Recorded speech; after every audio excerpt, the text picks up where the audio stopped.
talk. It's going to be handled by Sister Evelyn Bonilla and her householder, Sister Louise Roche. The information is taken from page 35 of our New World Translation books, if we get to that section there. The theme is, what is contained in the various books of the Christian Greek scriptures? And your theme, I forgot to write down. What is it? She's my grandma. Okay. Publishers speaking to their grandmother. Okay.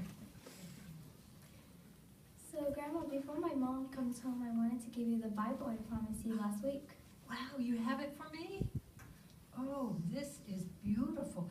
Is this the one that you told me is easier to read? Yes. Whoa, it looks pretty heavy to me. Wow, but I love the big print. So last time I was here, we reviewed what was contained in the Hebrew scriptures. We did that with my Bible. How about with your new Bible, we review what is contained in the Greek scriptures? Oh, wow. Can you do that? I love it. Let's open the Bible to page 35. Let me get my glasses on. Okay. And here we see the Greek scriptures start with the four Gospels, which are Matthew, Mark, Luke, and John. And this shows us the history of Jesus' life and ministry. Oh, I always love to read about Jesus' ministry and the miracles he did. Me too. My favorite is the one where he resurrects a little girl. It's my favorite. Let's read it. Let's go to Luke 8, 54 and 55. You know where that is, huh? That's wonderful. So, Jairus was very sad because his daughter had died. Let's see what Jesus does. Can you please read it? Again, it's Luke 8, 54 and 55. Okay, I'll read it in my new Bible, 54 and 55. But he took her by the hand and called to her, "Child, get up." And her spirit returned, and she rose immediately. And he ordered that something be given to her to eat. Wow, that is amazing.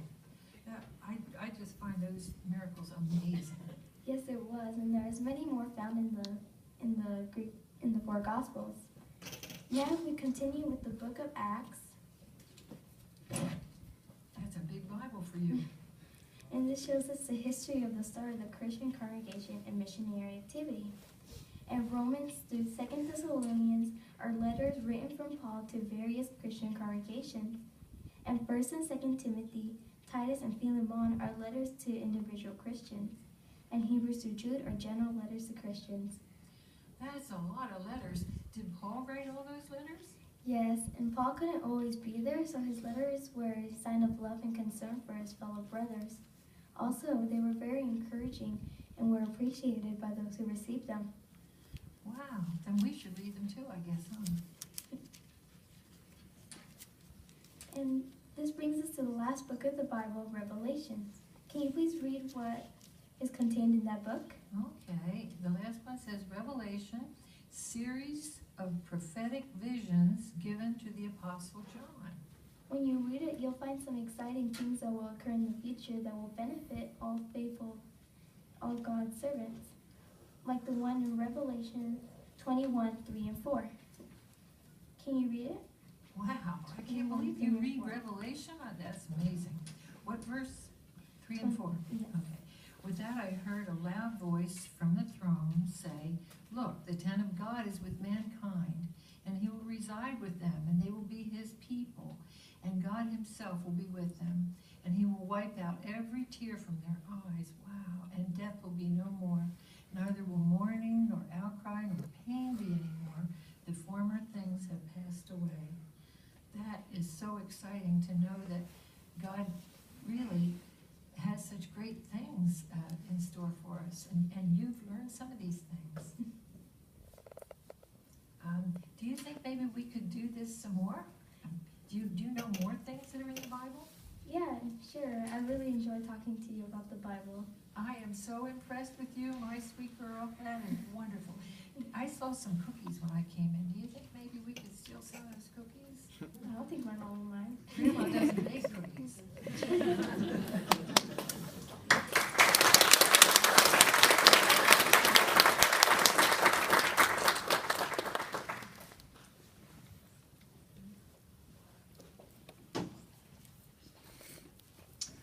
All right, like to thank you, Sister Bonilla, Sister Roche, for that talk. And I was really amazed at how polished that was. You had some notes. You had a little piece of paper for notes, but you weren't even looking at them when you were talking to Sister Roche.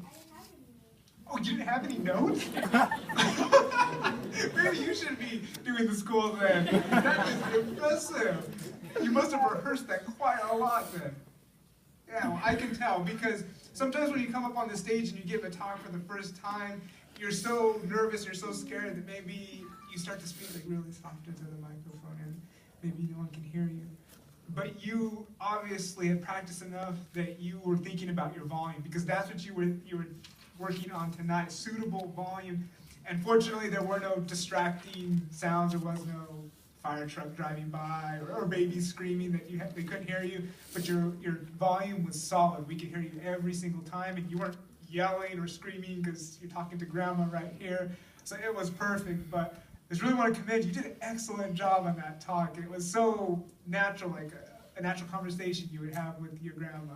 And even though you were stealing cookies, you probably don't want to steal them, but that was really good. You did an excellent job, and you can't wait to see more talks that you give. So thank you so much for giving us that talk today. Thank you.